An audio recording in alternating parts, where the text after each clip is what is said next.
What's up, everybody? I hope you're doing well. So I have not been shy in declaring my personal love for SEO. It's filled my former practice in San Jose, it's quickly filled my current practice in San Diego, and it's also my primary source of traffic and revenue for private practice skills. But I think it's safe to say that for all the heart emojis coming out of my eyes for SEO, I've been a little bit blinded to the reality that SEO is not the primary way that most therapists fill their practice. So I was curious to ask, for folks in private practice, what's their primary way for getting referrals and filling their practice? And though I don't currently have access to the tools I need to conduct a formal, proper, academic, rigorous study on this, I do have an Instagram account, which is pretty much second best to that. I put a poll out on Instagram and asked you all to tell me how you fill your practices. And you showed up, 32 of you responded, and I was surprised by the results. So in this video, I'll share the results of this super informal survey and also offer some thoughts about what might be going on and why I'm so surprised. I had thought that a significant portion of folks responding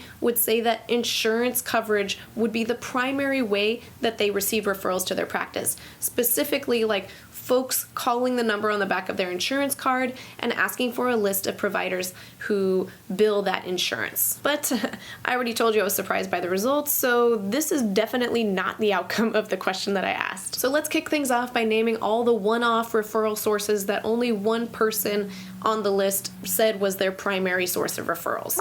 EAPs, the criminal justice system, and yes, insurance. Yeah, the thing that I thought would be like half of the responses, only one person reported was their primary method of filling their practice. We're only just getting started at the bottom of this list and my mind is already blown. Now let me clarify something. When I say that only one person reported that insurance was their primary method of referrals, that doesn't necessarily mean that other folks aren't billing insurance in their practices. I suspect that folks who may or may not be billing insurance are just getting their referrals through other means, a lot of whom may still be billing insurance through their practice, but they're not getting the referral through the insurance directly. Hope that makes sense. For now, we'll just put all of these one-offs in a category I'll call Other, which accounts for 9% of the total responses. So there's still 91% left to go. Next up, the primary referral source for just 2 of the people who responded, SEO.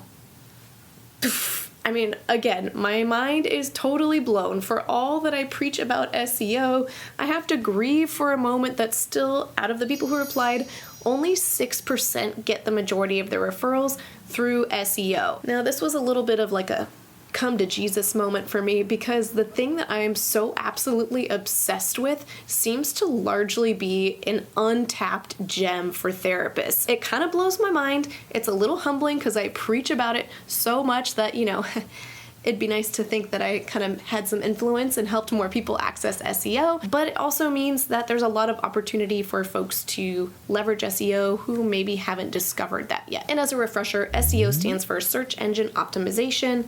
Basically, there are things you can do on your website to optimize it so that it shows up in search results when somebody's doing a Google search for a therapist just like you. Okay, now moving on, third on the list, actually tied with SEO with just 2 responses, is speaking events and workshops. Now this makes sense to me that this one also only accounts for a small percentage of responses because speaking events is one of those things where it's a high amount of payoff, but also a high amount of time invested. From my personal experience, one speaking event standing alone isn't enough to sort of like suddenly fill my practice, but if you can have a few speaking events under your belt, you start to kind of make a name for yourself locally, especially if you're focusing in a particular niche, and then the referrals can really start to come in. But if you have to give, 2, 3, 4, 5 speaking gigs, oftentimes these are for free, in order to start really filling your practice, that's a whole lot of time invested up front. Now, of course, there's ways to be smart about this and developing a strategy so you're not overdoing it and overworking yourself with speaking gigs, but even then, it's a fair amount of work involved. Coming in at number 2 on this list is networking and word of mouth with 8 total responses. I lump together networking and word of mouth because I see them sort of operating under the same mechanism where connections you've already made are sending folks to you. So whether it's a client of yours who's passing your name along to somebody else, or whether it's because of a connection you've made sort of through networking with another professional and them passing your name along, it kind of all operates similarly, and this accounts for 25% of total responses. Now, breaking this one down more specifically, 5 of the responses were networking with professionals, and 3 of the responses were word of mouth. Many folks also offered specifics about where their referrals were coming from, which primarily included client referrals, referrals from physicians, and fellow therapist referrals. Now, for all that I said about how surprised I was about the results from your feedback of this Instagram poll, this particular response didn't surprise me much because anecdotally, personally, I've experienced that word of mouth does over time become a primary source of referrals. But this doesn't tend to be something that you can ramp up into that quickly. Usually, it tends to take time. All right, I'm gonna need a drum roll for the top referral source that you all reported in this poll. Coming in with 17 responses, which is 53% of you who replied, online directories.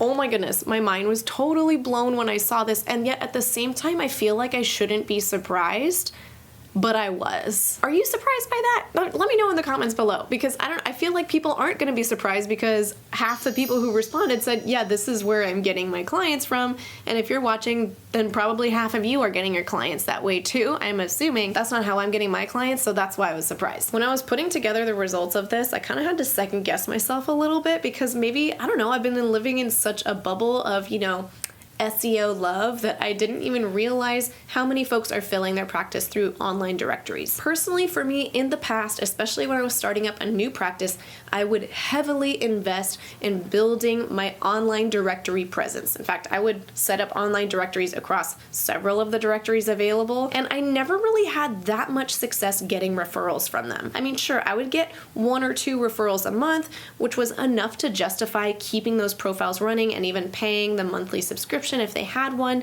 but not enough to fill a practice. In addition to the relatively low amount of referrals I was personally receiving from online directories, I also found that there was a lot more variability in the types of clients who would reach out to me through online directories, a lot more no-show rate for the intake session, for example, compared to folks who were finding me through my website, who tended to be very consistently ideal clients who were pretty much ready to book with me by the time they'd even reached out to me. So as I said, I kind of had to have a little come to Jesus type moment to remind myself of something that I preach so much, and that's that private practice is not one size fits all. Whatever approach is working for me might not be the approach that works for you, and whatever approach is working for you might not really be a good fit for me, or I'm not implementing it right, or it's different in my area than where you live, or who knows. There are a lot of variables that make private practice look so different for each person. So thanks to you all responding to my Instagram poll for offering me that humbling reminder that apparently I needed to hear. All right, all my personal reflections aside,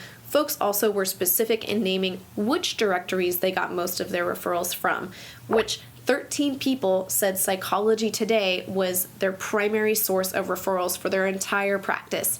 And beyond that, 3 additional people said that Psychology Today was their sort of secondary form of referrals next to whatever their primary form was.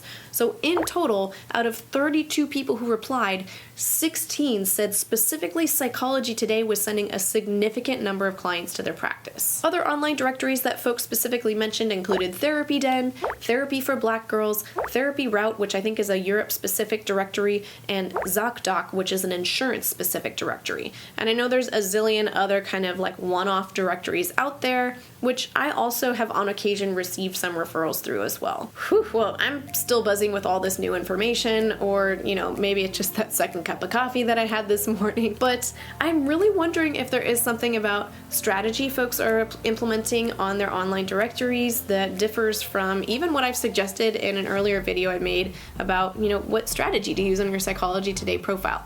Maybe somebody else has some information, some intel that I am not in the loop on. Or maybe it has more to do with other variables like saturation of the market or whatever else might be going on. And if you're in a similar boat as me where online directories just haven't quite been cutting it as far as filling your practice, and you're interested in exploring SEO because I'm a little bit obsessed with it, as I mentioned, I have an entire playlist doing a deep dive on SEO, so you can access that.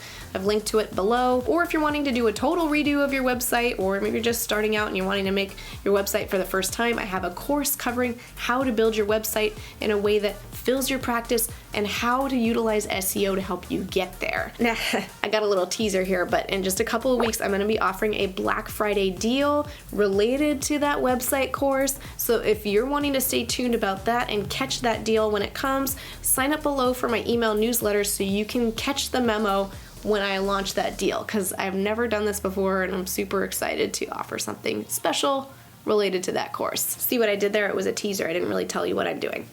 More to come later. And before we close, I'd like to thank TherapyNotes.com for sponsoring this video. TherapyNotes helps with all of your practice management needs, from scheduling to notes to billing, so that when your practice is full from all those referrals that you're getting, you have an easy way to manage everything that's going on.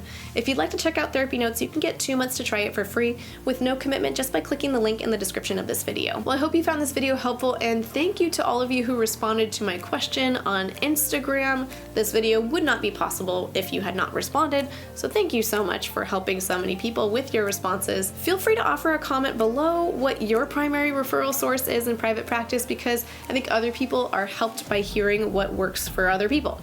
And until next time, from one therapist to another, I wish you well.